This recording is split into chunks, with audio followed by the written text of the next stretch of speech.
오늘 주신 말씀은 예레미야 17장 5절에서 8절까지 보겠습니다. 예레미야 17장 5절에서 8절. 나 여호와가 이같이 말하노라. 무릇 사람을 믿으며 혈육으로 그 권력을 삼고 마음이 여호와에게서 떠난 그 사람은 저주를 받을 것이라. 그는 사막의 떨기나무 같아서 좋은 일이 오는 것을 보지 못하고 광야 간조한 곳, 건건한 땅, 사람이 거하지 않는 땅에 거하리라. 그러나 무릇 여호와를 의지하며 여호와를 의뢰하는 그 사람은 복을 받을 것이라. 그는 물가에 심기운 나무가 그 뿌리를 강변에 뻗치고 더위가 올지라도 두려워 아니하며 그 입이 청청하며 가무는 해도 걱정이 없고 결실이 그치지 아니함 같으리라. 아멘. 할렐루야. 오늘 제목은 육신의 팔, 하나님의 팔, 이렇게 제목을 정하고 은혜를 받기를 원합니다. 우리가 성경을 보면은 이 세상을 살아가는 데는 두 팔이 있음을 알 수 있습니다. 이 두 팔은 서로 매우 다른 팔입니다. 하나는 육신의 팔이고 다른 하나는 하나님의 팔입니다.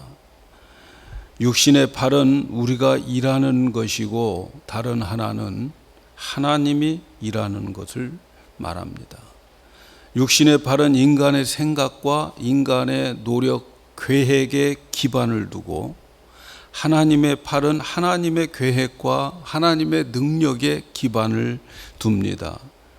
그래서 전자는 육이고 후자는 성령이라고 말할 수 있습니다. 결국 여러분, 우리 믿음의 싸움은 육신의 팔로 살아가느냐 아니면 성령으로 일할 것이냐 하는 것의 싸움이 우리 믿는 사람들의 싸움의 관건입니다. 여기에서 행복과 불행이 나누어지는 거예요. 오늘 우리가 읽은 말씀을 보면 사람이 어떤 일을 만났을 때에 인간의 팔을 사용하느냐 하나님의 팔을 사용하느냐에 대한 말씀을 하고 계세요. 오늘 우리가 읽은 말씀 5절을 보면 예레미야 17장 5절에 보면 나 여호와가 이같이 말하노라. 무릇 사람을 믿으며 혈육으로 그 권력을 삼고 마음이 여호와에게서 떠난 그 사람은 저주를 받을 것이다. 이것은 육신의 팔로 일하는 말씀이죠. 육신의 팔로. 이렇게 육신의 팔로 일하는 사람은 좋은 일이 오지 않을 거라는 거예요. 그 다음 6절에 그는 누구요? 육신의 팔을 사용하는 그는 사막의 떨기인 나무 같아서 좋은 일이 오는 것을 보지 못하고 광야의 간조한 땅, 건건한 땅, 사람이 거하지 않는 땅에 거하리라. 이렇게 말씀해요. 그래서 육신의 팔을 사용하는 사람들은 좋은 일 못 본다는 거죠. 살아가기는 살아가는데 사막에 있는 검불나무, 사막에 있는 그 나무처럼 살아가는 거죠. 그리고 소금기 있는 그런 땅에서 살아가고 사람도 살지 않는 그런 곳에서, 광야 같은 곳에서 살게 된다는 거죠. 그러나 17장 7절에 보면 무릇 여호와를 의지하며 여호와를 의뢰하는 그 사람은 복을 받을 것이다. 여기서 하나님의 팔로 살아가는 사람, 여호와를 의지하고 여호와를 의뢰하며 살아가는 사람에 대해서 말씀하고 있어요. 하나님의 팔로 일하는 사람은 복을 받을 것인데 더위가 와도 가물어도 걱정할 것이 없고 열매는 계속 맺는다. 이렇게 말씀해요. 여러분, 이 약속을 믿으십니까? 그래서 8절에 그는 물가에 심기운 나무가 그 뿌리를 강변에 뻗치고 더위가 올지라도 두려워 아니하며 그 입이 청청하며 가무는 해도 걱정이 없고 결실이 그치지 않는다. 하나님의 팔로 살아가는 사람들에게는, 그들에게는 가뭄도 없고 가뭄이 와도 걱정이 없고 또 그들에게 더위가 와도 두려워할 것이 없다 하는 거지요. 그래서 오늘 우리가 읽은 말씀 예레미야 17장을 우리가 잘 묵상해 보면 우리가 예수를 믿고 살아가는데도 우리는 좌절하고 실망하고 불행한 그 이유가 무엇인가를 찾아낼 수가 있고, 동시에 어떻게 하면은 좌절과 실망과 고생에서 벗어날 수 있을까에 대한 방법도 가르쳐 주고 있습니다. 오늘날 많은 사람들이 예수를 믿고 신앙생활을 하면서 좌절을 겪고 행복하지 못한 사람들이 참으로 많아요. 그래서 예수 믿기가 싫어져요. 믿는 것과 안 믿는 것에 차이가 없어요. 왜 그럴까? 왜 그렇게 예수를 믿는데도 불구하고 차이가 없을까? 간단히 말하면 주님의 팔 안에서 움직이기보다 육신의 팔 안에서 움직이기 때문에 그렇습니다. 비록 우리가 하나님의 일을 한다 할지라도 육신의 팔을 사용하면 나중에 가면 좌절을 겪게 되고 고생만 진하게 합니다. 보람이 없어요. 그리고 그가 했던 그 일 때문에, 육신의 팔로 일했던 그 일 때문에 하나님과 원수가 되고 교회와 목사님과 원수가 되는 그런 결과가 나타나 일도 되지 않고 서로 상처만 받고, 그래서 육신의 팔로 일하는 것이 너무너무 위험한 거예요. 일이 중요한 게 아니에요. 어느 팔로 일하느냐가 중요한 거예요. 믿어지십니까, 여러분? 우리는 가끔 일을 한다고 하면서 성령으로 일하지 않고 사람의 계획과 방법을 동원해서 하나님의 일을 실현하려고 할 때가 있어요. 다시 말하면 육신의 팔로 하나님의 일을 하려고 할 때가 있어요. 여러분, 성경의 창세기 15장에 보면 아브라함이 롯을 구하기 위해서 자기 318명의 군대를, 그 종들을 데리고 큰 군대를 물리칩니다. 자기도 모르게 하여튼 얼떨결에 롯 구하기 위해서 그 큰 군대를 물리치고 옵니다. 그래서 밤에 아브라함에게 나타나서, 야 아브라함아, 걱정하지 말라. 아브라함은 속으로 대신 떨고 있는 거죠. 318명 가지고 어떻게 그 연합군들을 물리치고 그 모든 빼앗겼던 물건을 다 빼앗고 포로되었던 롯을 구해냈는데 자기도 모르는 거죠. 어떻게 했는지. 그러나 두려움에 사로잡혀 있을 때에 하나님이 아브라함에게 나타나서, 야 걱정하지 마, 내가 너의 방패가 되어주마, 이렇게 말씀하십니다.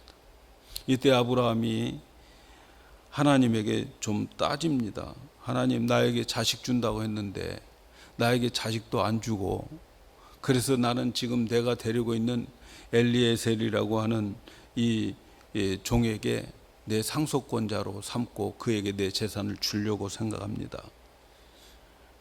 이때 하나님께서, 야 그게 너의 상속자가 아니야, 너의 몸에서 태어날 자가 너의 상속자다, 이렇게 말하면서 그를 밖으로 데리고 가서 하늘의 별들을 세어보라고, 저 별들만큼 너의 후손이 많아질 거야, 이렇게 약속을 해 줍니다.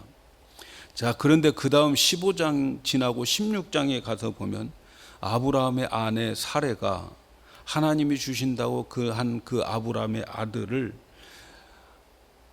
낳도록 계획을 세웁니다.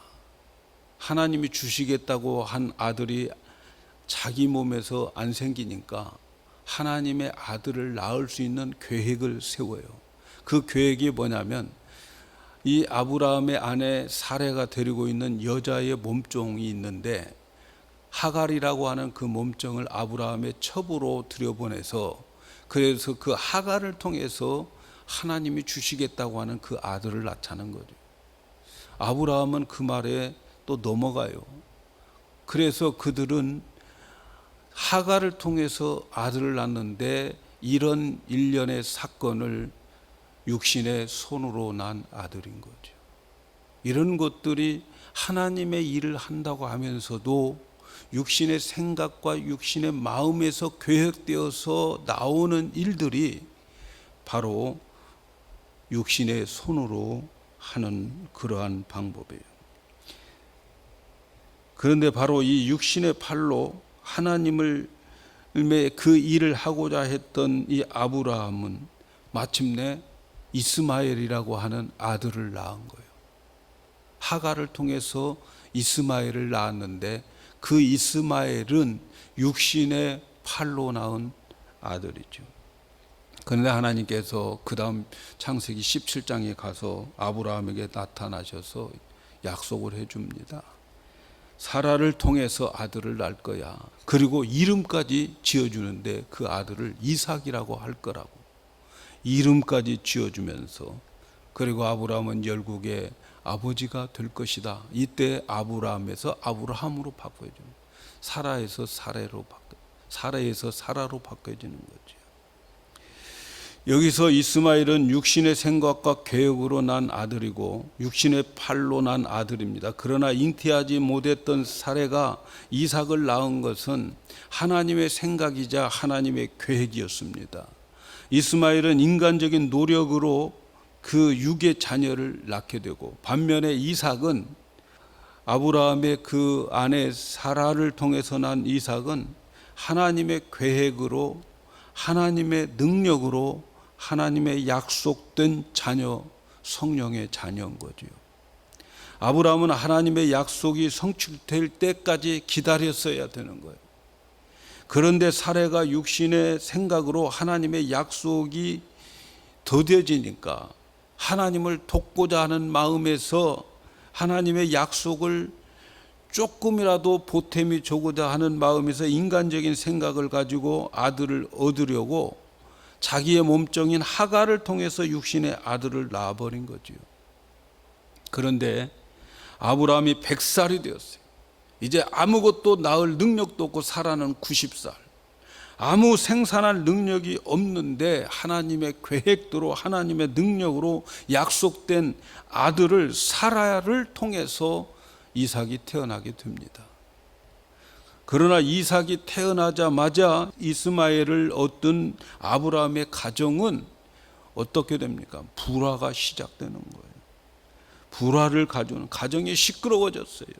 결국은 이스마엘, 그 아이가 한 서너 살 됐을 때까지 키우다가 결국은 그 정을 띄어야 돼요. 이스마엘을 쫓아내고 하가를 내쫓아야 되는 가슴 아픈 일을 만나게 되는 거지요.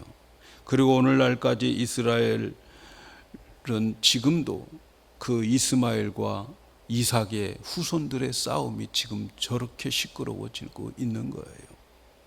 사랑하는 여러분, 우리가 신앙생활을 하면서 문제가 생기는 이유 중에 많은 경우가 우리가 이삭이 아닌 이스마엘을 낳았기 때문에 그렇습니다.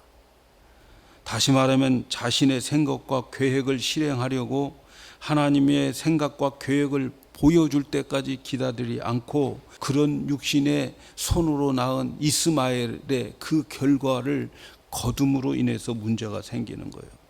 그리고 나서 내가 원하는 대로 되지 않는 것을 하나님이 해 주시지 않는다고 하나님께 화를 내고 하나님께 섭섭하다고 하고 하나님께 원망하는 거예요. 육신의 손으로 이스마엘을 낳아놓고 하나님이 함께 해주시지 않는다고 섭섭해해요. 하나님 앞에 정말 화를 내는 사람들 많이 있어요. 그런데 사실 문제는 하나님께 있는 게 아니고 우리 믿는 사람들에게는 그런 일은 우리가 잘못해서 생긴 거예요. 예수님은 요한복음 6장 63절에 살리는 것은 영이니 육은 무익하다. 살리는 것은 영이니 육은 무익하다고 말씀합니다. 육은 아무것도 유익을 주지 못한다는 거죠. 오히려 원수가 됩니다. 하나님과 원수가 되고요. 육으로 했던 그 일 때문에 하나님과 원수되고 교회와 원수되고 목사와 원수되고 성도들과 여러분 상처 맺게 되는 거예요. 상처 받게 되는 거예요. 그래서 바울은 로마서 8장에 이런 말씀을 하여요.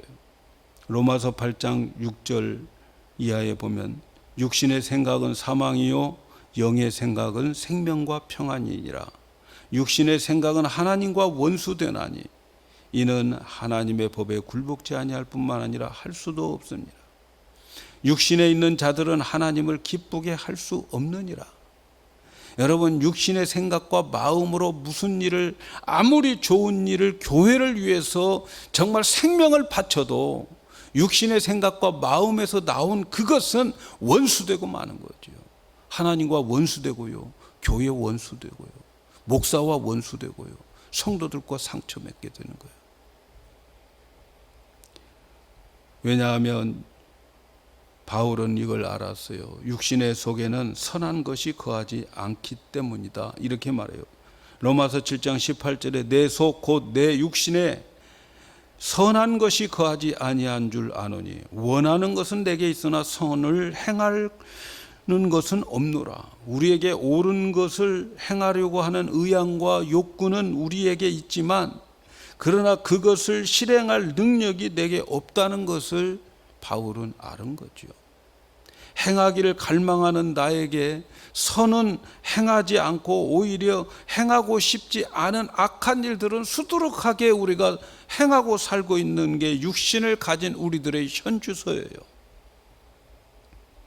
그래서 바울은 그 괴로움과 좌절 속에서 울부짖는 거죠. 오라 나는 공고한 사람이로다. 이 사망의 몸에서 누가 나를 건져내라. 육신의 팔은 결국 괴로움과 좌절 속에 빠지게 되는 거예요. 결국 육신의 팔은 사람을 사망으로 가게 만드는 거예요.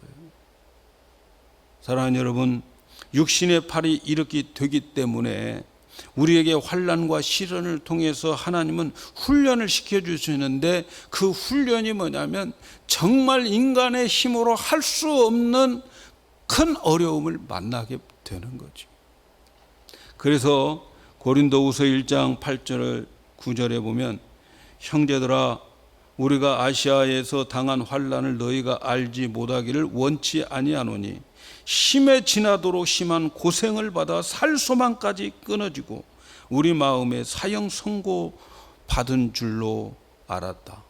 얼마나 힘들었으면 속으로는 이제는 끝장났다, 우리는 끝이다, 이렇게 생각할 정도로 힘든 그러한 고생을 했는데 그렇게 그 고생을 만난 이유를 이렇게 말합니다.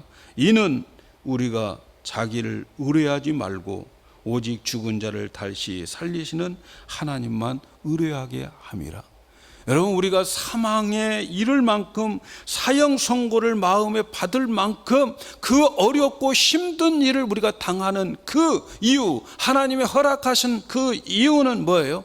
네 자신 의지하지 말고 죽은 자를 살리신 하나님만 의지하라고 하는 목적이 있다는 거예요. 그래서 성도들에게 어려움을 주시는 목적은 뭡니까? 육신의 팔을 부인하고 성령을 의지하여 사는 법을 배우도록 하기 위해서 여러분, 때때로 우리에게 어려움이 있다는 거죠. 사랑하는 여러분, 오늘날 많은 사람들이 좌절을 겪고 불행한 이유는 하나님의 계획을 찾지 않고 성령의 인도를 받지 않고 자신의 계획을 만들어서 그 계획에 하나님이 축복하도록 만들려고 하기 때문에 그래요. 하나님과 상관없이 자기가 자기 생각과 자기 계획을 세워서 그래서 일을 해서 하나님 내 계획에 협조해 주세요, 그래서 하나님 축복해 주세요, 그렇게 하기 때문에 우리에게 어려운 일들을 당하게 된다는 거예요. 그리고 만일 하나님이 그 세운 계획 속에 축복해 주지 않으면 하나님에게 화를 내는 거예요. 하나님, 내가 이렇게 충성하고 내가 이렇게 봉사하고 그러는데 왜 내 계획에 협조하지 않으십니까? 하고 하나님 앞에 화를 내게 되는 거지요. 좌절에 빠지고 실망에 빠지고 감정이 상하고 부정적인 믿음을 가지게 되는 거예요. 하나님이 자신의 계획을 이루어 주시지 않았기 때문에 하나님에 대해서 이제는 더 이상 안 믿겠다는 거예요. 하나님께 기대 안 해요. 내가 노력해서 할 거예요. 내 계획을 이루어 주시지 않았기 때문에 더 이상 기대하지 않고 하나님께 단념하고 그리고 좌절하고 낙심한 사람이 여러분 실제로 교회 안에 얼마나 많은지 몰라요.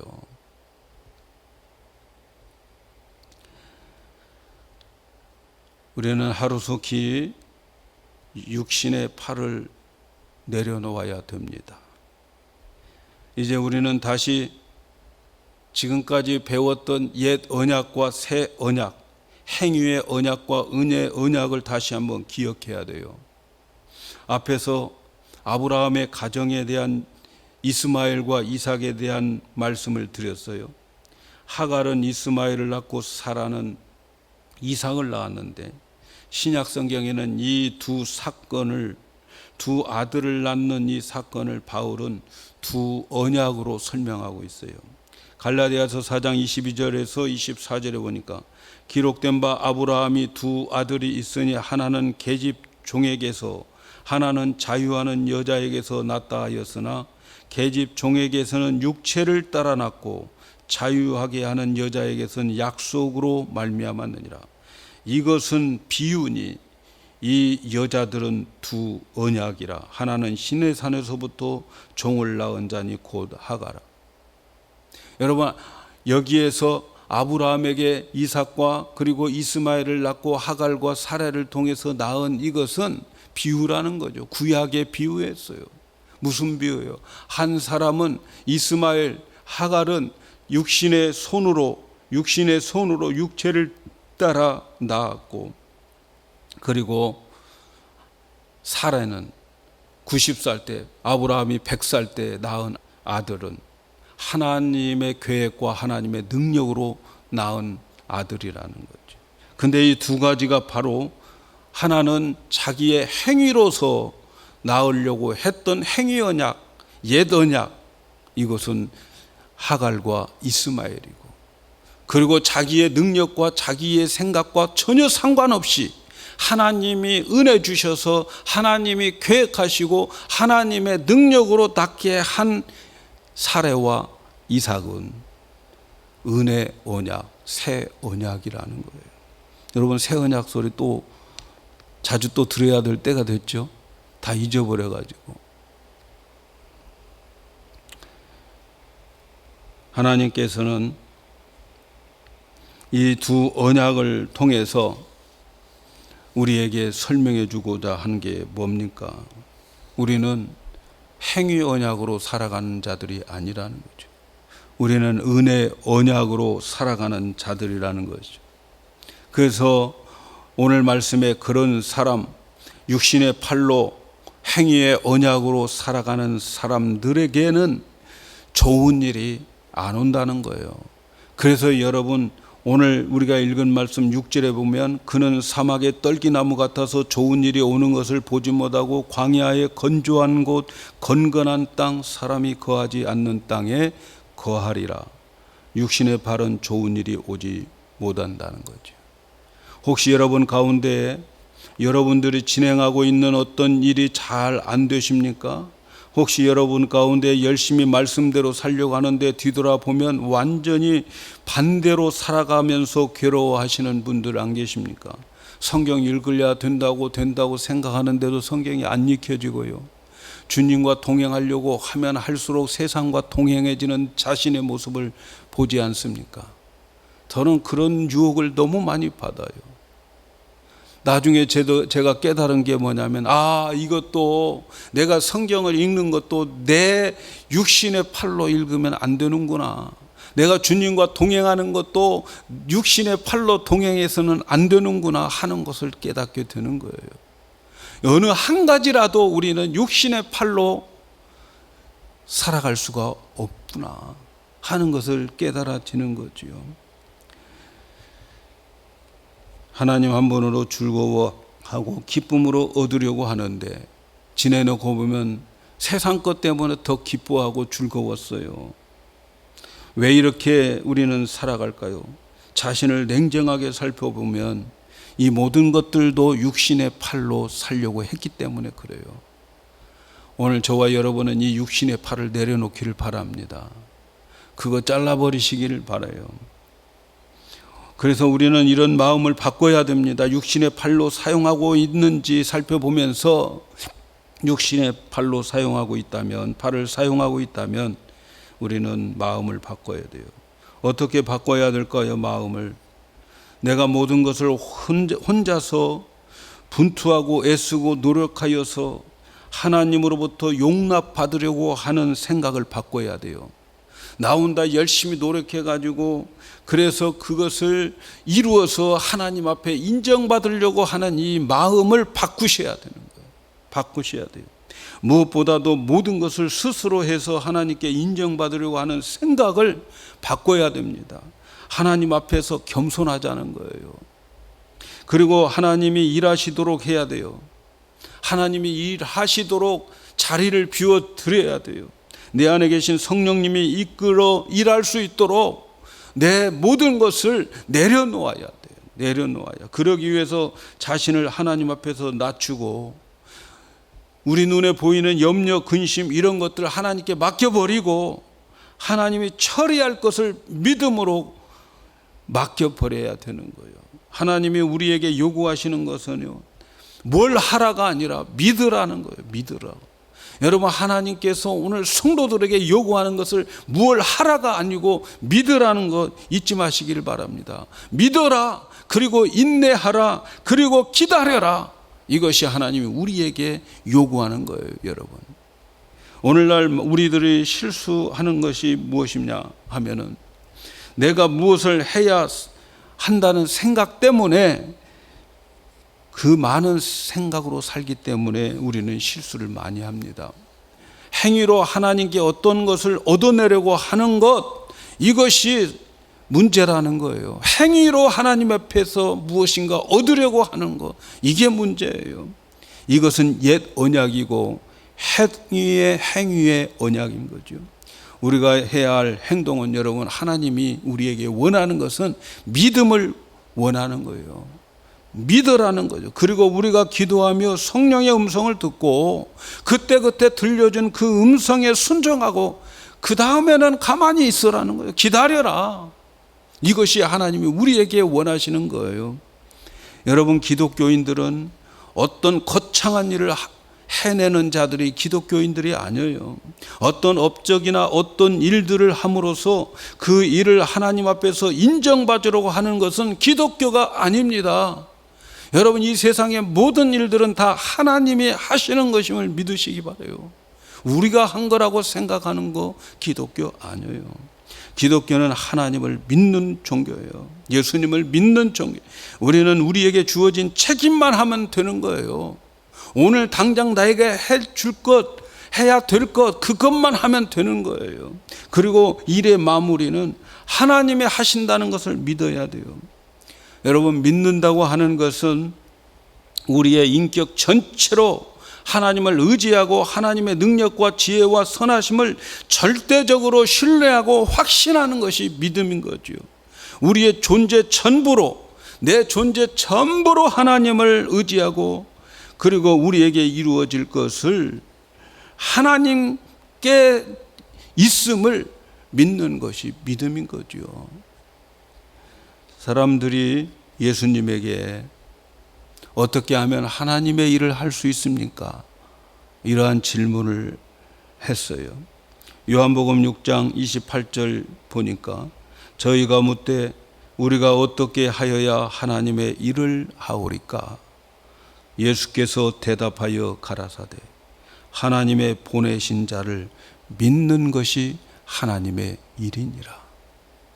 여러분, 어떻게 하면 하나님의 일을 할 수 있습니까? 주님이 말씀하신 거예요. 하나님이 보내신 자를 믿는 것이 일이지 무엇을 하는 것이 일이 아니라는 거죠. 사랑하는 여러분, 하나님이 우리에게 요구하시는 것은 믿음이에요. 하나님과 하나님이 보내신 자를 굳게 믿고 의뢰하고 의지하고 신뢰하는 것이 하나님의 일입니다. 하나님의 일. 무엇을 내가 하는 게 아니에요. 빌립보서 1장 6절에 보면 너희 속에 착한 일을 시작하시는 이가 그리스도의 날까지 이루실 줄을 확신한다 말씀해요. 여러분, 이 말씀이 뭡니까? 우리 안에서 일을 시작하게 하신 분도 하나님이고 그것을 마무리하신 분도 하나님이라고 하는 것을 믿으라는 거 아닙니까? 여러분, 기독교인들은 무엇을 내가 하는 게 일이 아니에요. 믿는 것이 일이라는 것을 여러분 꼭 기억하셔야 됩니다. 하나님 팔이 뭡니까? 새 언약이라고 그랬죠. 새 언약이 뭐예요? 에스겔서 36장 26절 27절에 보니까 또 새 영을 너희 속에 두고 새 마음을 너희에게 주되 너희 육신의 굳은 마음을 제하고 부드러운 마음을 줄 것이며 또 내 신을 너희 속에 두어서 너희로 내 율례를 행하게 하리니 너희가 내 규례를 지켜 행할 것이다. 새 언약이 뭡니까? 하나님 팔이 뭡니까? 하나님께서 우리 안에 새 신을 성령을 부어주셔서 우리의 옛 마음을 다 굳은 마음 다 없애버리고 부드러운 마음을 우리에게 주시고 그리고 그 부드러운 마음에다가 성령으로 충만하게 해서 성령님 우리에게 주시고 그 성령님이 우리에게 말씀하시고 그리고 성령님이 우리를 이끌어서 율법을 성령님이 이끌어 가겠다고 하는 것이 새 언약 아닙니까? 우리는 그것을 믿어야 돼요. 그 하나님의 팔을 믿으셔야 돼요. 그 팔을 믿게 되었을 때에 그 새 언약으로 하나님의 손으로 살아가는 자들에게는 오늘 말씀에 보면은 가뭄이 와도 열매를 맺게 되고 시절에 따라서 열매를 거둔다고 말하죠. 에스겔서 36장에 보면은 그런 말씀이 있어요. 사람들이 보기에 황폐했던 그 땅들이 이제는 이 새 언약으로 살아가니까 사람들이 살지 않고 황폐했던 그 땅들이 에덴 동산으로 변하더라. 사랑하는 여러분, 우리가 예수 믿으면서 왜 이렇게 우리에게 고난도 있고 어려움도 있고 내가 원하는 대로 되지 않을까요? 우리는 생각해 보아야 되지 않겠어요? 지금 내가 인간의 육신의 팔을 사용하고 있는지 아니면 하나님의 팔을 사용하고 있는지 우리는 생각해 보아야 돼요. 우리가 예수 믿고 구원받은 사람은 이 세상에 살아갈 때 좌절과 실망과 낙심하는 이유가 무엇인지를 여러분 오늘 확실하게 아셨으면 좋겠어요. 오늘 저와 여러분이 결단하고 결정해야 할 상황에 있습니다. 우리 자신의 팔을 써서 우리의 공력을 내세우고 우리의 명성을 세우고 계속 애쓸 것인가? 그것을 위해서 힘쓸 것인가? 아니면 모든 노력을 포기하고 그저 하나님만 신뢰할 것인가? 육신의 팔을 사용하는 것을 중지하고 하나님의 팔을 사용할 것인가? 결단을 내리셔야 됩니다. 만일에 우리가 하나님의 팔로 살아가게 되면 더위가 와도 가뭄이 와도 언제나 시냇가에 나무가 뿌리를 뻗쳐 있는 것처럼 언제나 열매를 맺기 때문에 걱정 없는 인생을 살게 될 줄로 믿습니다. 바로 하나님은 이러한 삶을 우리에게 살기를 원하고 계세요. 여러분 한번 오늘 생각해 보세요. 오늘 내가 가지고 있는 이 무기가 하나님의 손인지 아니면 육신의 손인지 여러분 한번 냉정하게 살펴보시고 정말 육신의 손을 잘라버려야 돼요. 그리고 하나님의 손을 붙잡으셔야 돼요. 새 언약을 붙잡으셔야 돼요. 우리가 할 일은 믿음입니다. 오직 믿음. 믿음이 이 세상을 이기게 됩니다. 믿음이 여러분이 하나님으로부터 대접받을 수 있는 도구고 무기라는 사실을 잊지 마시기를 바랍니다.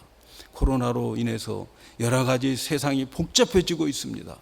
그러나 여러분 우리가 붙잡아야 될 손은 능력의 하나님의 손을 붙잡아야 될 줄로 믿습니다. 이 길이 앞으로 살아갈 수 있는 길임을 명심하시고 믿음으로 주님 손 붙잡고 꼭 살아가는 우리가 되기를 축복합니다.